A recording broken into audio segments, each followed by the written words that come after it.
Dans Solo Leveling, le boss reçoit un projectile sur la tête. Il l'attrape et se rend compte que c'est la tête d'un de ses soldats. Et il semblerait que c'est Beru, qui est juste au-dessus de Jinwoo, qui lui a lancé. Le boss furieux crie « Enfoiré !» Jinwoo, avec un regard vide, ordonnait à ses soldats de tuer tout le monde. Ses soldats s'élancent avec Beru le premier. Les soldats du boss sont terrifiés. Acier, avec un coup de hache, tranche un des ennemis, et deux soldats s'élancent sur Jinwoo pour l'attaquer. Mais Jinwoo a les mains dans les poches et est confiant. Tout à coup, Tank apparaît et tue les deux soldats qui voulaient s'en prendre à Jinwoo. Le boss, qui était déjà furieux, s'énerve encore plus et lâche un cri. Jinwoo, toujours avec un regard vide, Beru et Igris s'élancent.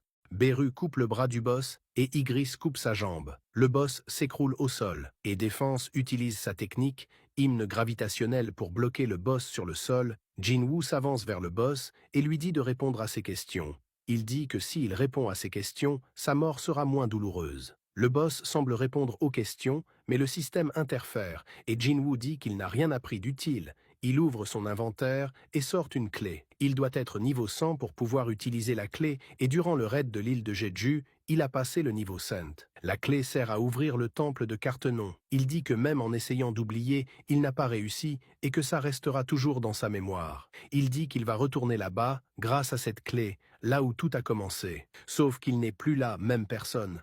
Il se dit « Et si tout était prévu à l'avance et qu'il attendait mon retour depuis le début ?» Mais il dit en étant déterminé « Dans ce cas, attends-moi ».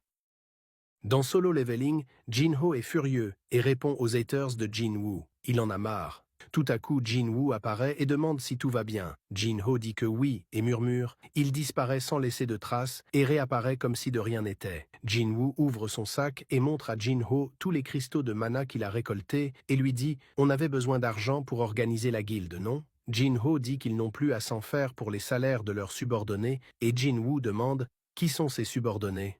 Et Jinho lui dit qu'ils ont besoin d'être 3 pour créer une guilde. Jinwoo dit qu'il faudrait recruter quelqu'un juste pour boucher le trou et qu'il n'aura pas besoin d'être toujours présent. Jinho, avec un regard sérieux, dit qu'il reste un sujet encore plus important. Il demande à Jinwoo s'il s'était décidé pour le nom de la guilde. Jinwoo a oublié de penser à ça et Jinho lui dit que c'est super important. Il propose des noms de guildes comme Sungyu ou Yusung en se basant sur leur nom. Il propose d'autres noms comme Wooho ou Jinjin. Jinwoo propose Guilde Solo. Ce qui choque Jinho et Jinwoo explique que leur guilde se base sur le fait de chasser en solo et que ça colle bien. Jinho se demande si c'était censé être drôle et dit que l'humour n'est pas fait pour Jinwoo. Tout à coup, quelqu'un toque à la porte. Jinho ouvre la porte et une personne lui demande « Suis-je bien au bureau de la guilde du chasseur Sung Jinwoo ?» Jinho commence sa phrase en disant « C'est bien là, mais à qui ai-je » écrit sans même avoir fini sa phrase. Il semble que cette personne était Cha Hae-in.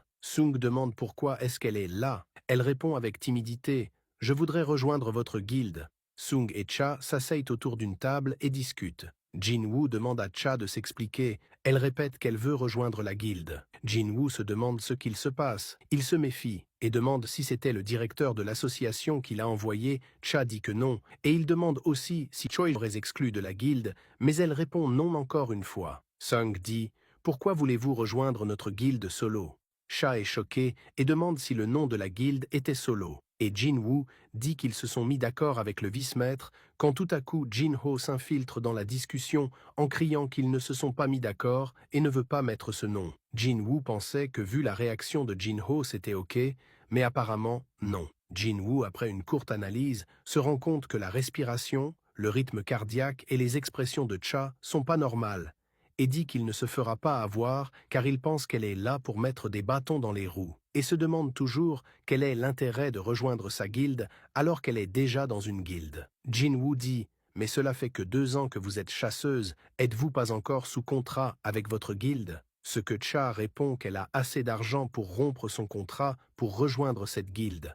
Jinwoo est étonné et murmure qu'elle est même capable de rompre son contrat juste pour rejoindre la guilde. Jinwoo dit à Cha qu'ils n'ont pas assez d'argent pour la recruter, ce qu'elle répond que ce n'est pas un souci et qu'elle ne veut pas de paie d'adhésion. Jinwoo demande pourquoi est-ce qu'elle va aussi loin juste pour rejoindre la guilde. alors qu'elle n'a rien à y gagner. Cha se perd dans ses pensées et se dit qu'elle ne pourra pas expliquer pourquoi elle veut rejoindre la guilde. Elle dit que si elle dit la vraie raison, Jin-woo la prendra pour une folle.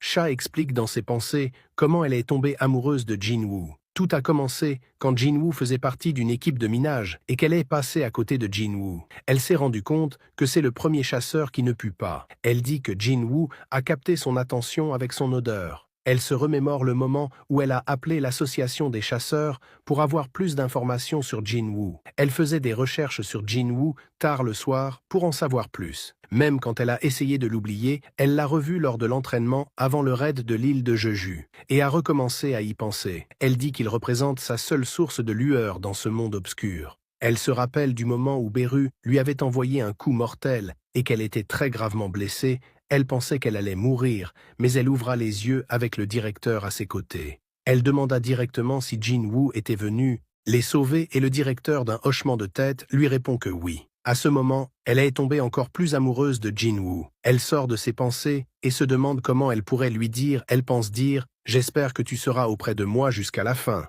mais se rend compte que c'est pas la bonne option et rougit en se cachant. Jin-woo se demande ce qui se passe et toujours méfiant. Il se demande ce qu'elle manigance. Il se demande pourquoi est-ce qu'elle répond pas à sa question et que rien qu'en la voyant rougir, il sait qu'elle cache un truc. Il dit « Tu comptes ignorer ma question ?» Cha répond confortablement « J'aimerais vivre confortablement. Y a-t-il quelque chose de mal ?» Jin-ho chuchote à l'oreille de Jin-woo que si elle dit ça, c'est que la guilde dans laquelle elle est lui met une grosse pression. Jin-woo se dit dans sa tête que c'est bien possible. Il se dit qu'il comprend sa situation, mais répond à Cha qu'ils vont faire un test d'entrée dans la guilde. Cha dit que ça ne figurait pas dans l'annonce et Jin-woo répond que Jin-ho a dû oublier de le mettre. Et il demande à Jin-ho d'aller chercher à manger pour leur inviter. Cha demande en quoi consiste le test et Jin-woo se rend compte avec cette question que Cha est sérieuse en disant qu'elle veut rejoindre la guilde et qu'elle ne manigance rien. Il dit à Cha que le test consiste à ce qu'elle batte une des invocations de Jin-woo en 1 contre 1. Cha répond à Jin-woo « Me penses-tu aussi faible que ça ?» et demande quelle est cette invocation. Jin-woo lui répond que vu que c'est elle ça, sera sa meilleure invocation. Cha dit qu'elle est prête pour ce test et accepte. Après que la chasseuse Cha a déclaré vouloir rejoindre la guilde de Jin-woo, elle demande quand elle pourra passer le test d'entrée. Jin propose de le faire immédiatement au gymnase de l'association. À ce moment-là, il envisage de tester si son échange d'ombre peut transporter 2 personnes. Et merci à Mignon, Soul et Raven, les 3 derniers abonnés. Alors que Cha s'apprête à sortir, Jin-woo l'arrête et lui dit qu'il y a un moyen plus simple d'y aller, mais qu'ils devront rester proches. Le chasseur entoure alors la chasseuse de son bras, la faisant rougir avant d'activer échange d'ombres. Des ombres les enveloppent et les aspirent dans le sol. Pendant ce temps, Jin-ho entre dans la pièce et se fige en voyant un orque lui faire face.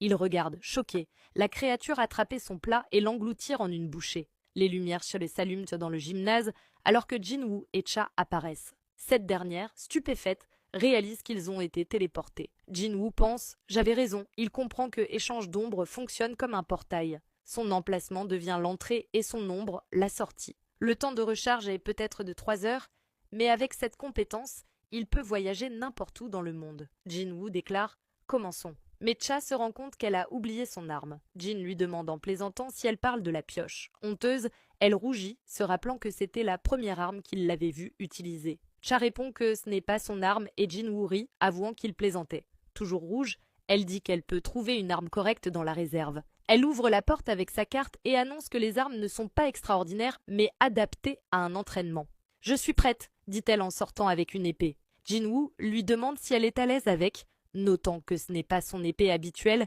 et qu'elle pourrait ne pas lui convenir. Cha répond que cela n'a pas d'importance car les monstres ne combattent pas à armes égales de toute façon. Jin-woo acquiesce, se disant que si un soldat ordinaire l'affrontait, il serait déchiqueté en quelques secondes. Il invoque alors Igris, son meilleur escrimeur. Cha demande comment le combat sera décidé et Jin-woo répond qu'elle devra détruire son invocation ou abandonner. Bien qu'il lui ait promis d'utiliser son invocation la plus forte, Jin-woo pense que combattre Beru serait trop traumatisant. Alors que Cha se prépare à l'affrontement, Jin-woo se rappelle soudain qu'elle avait dit que les armes n'avaient pas d'importance. Il lui demande alors de se retourner pendant qu'il consulte un Igris perplexe. C'est à ce moment-là qu'il lui confère l'épée longue du roi démon de rang S. « Maintenant, commençons », déclare Jin-woo, marquant le début de cet arc. Abonnez-vous pour la suite. Igris s'avance vers Cha et la frappe, envoyant une tempête d'éclairs blancs vers la chasseuse. Cependant, elle esquive avec aisance. Jinwoo observe sa vitesse, notant qu'une personne normale serait morte même si elle n'avait été qu'effleurée. Cha croise le fer avec Igris et à ce moment-là, le président Go Gun-hee remarque que les lumières du gymnase sont allumées. « Il ne devrait y avoir aucune réservation aujourd'hui », murmure-t-il. Il appelle son assistant et lui demande s'il peut diffuser les images des caméras du gymnase dans son bureau. En regardant la vidéo de Jinwoo et de la chasseuse Cha entrant dans le gymnase, il se demande « Depuis quand ces deux-là ?» Puis, il se souvient du raid de Jeju et de la façon dont Cha s'était réveillé en rougissant et en demandant après Jinwoo. Comprenant ce qui se passe, il ordonne à son assistant d'éteindre toutes les caméras du gymnase et de noter qu'une inspection a eu lieu aujourd'hui. Comme prévu, c'est beau d'être jeune. De retour dans le gymnase, Jinwoo est sous le choc en voyant Igris gisant vaincu. La chasseuse Cha lui demande si le chevalier noir était vraiment sa plus puissante invocation. « N'avais-tu pas dit que tu allais invoquer ton plus fort soldat?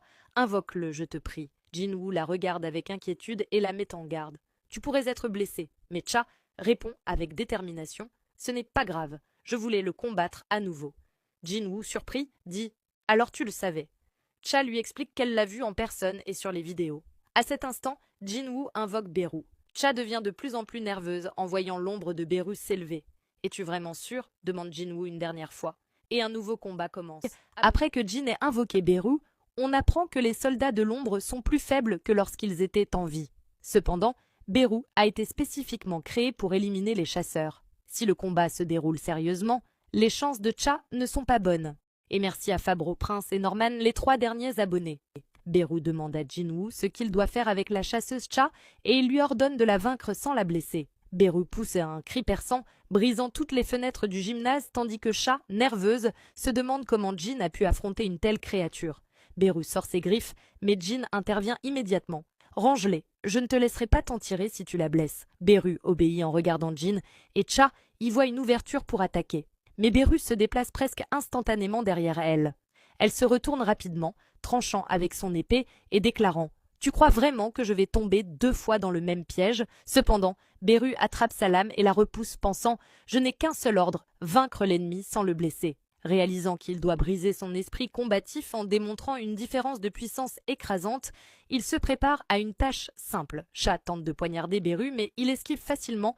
Elle essaye une autre attaque, mais le monstre l'évite encore. « Pas encore », pense-t-elle, avant de tenter une nouvelle frappe. Cependant, Beru esquive en se penchant en arrière comme s'il jouait au limbo, choquant Cha, car il a esquivé toutes ses attaques sans même bouger ses pieds. C'est à ce moment-là qu'il s'approche brusquement d'elle, rugissant au visage de la chasseuse et la repoussant uniquement grâce à sa pression magique écrasante. Jinwoo commente « On dirait que le vainqueur est déjà décidé. Tu es satisfaite maintenant ?»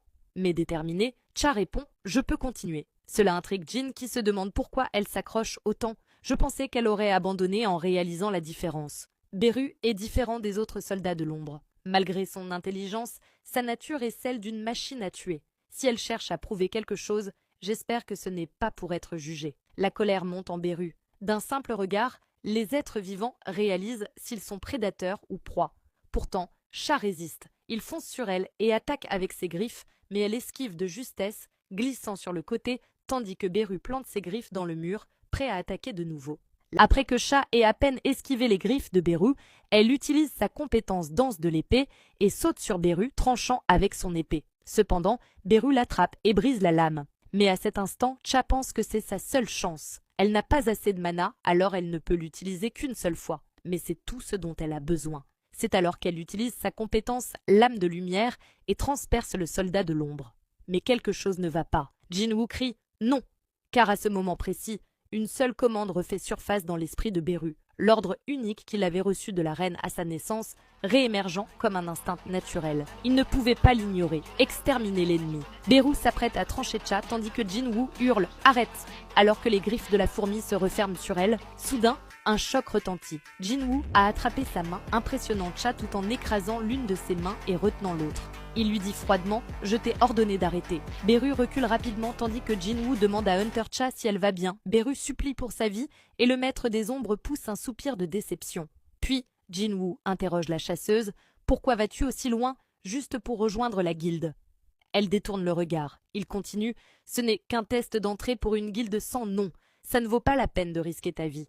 Alors pourquoi? Elle baisse les yeux en silence. Jin-woo réfléchit. Peut-être, tu es intéressé par moi?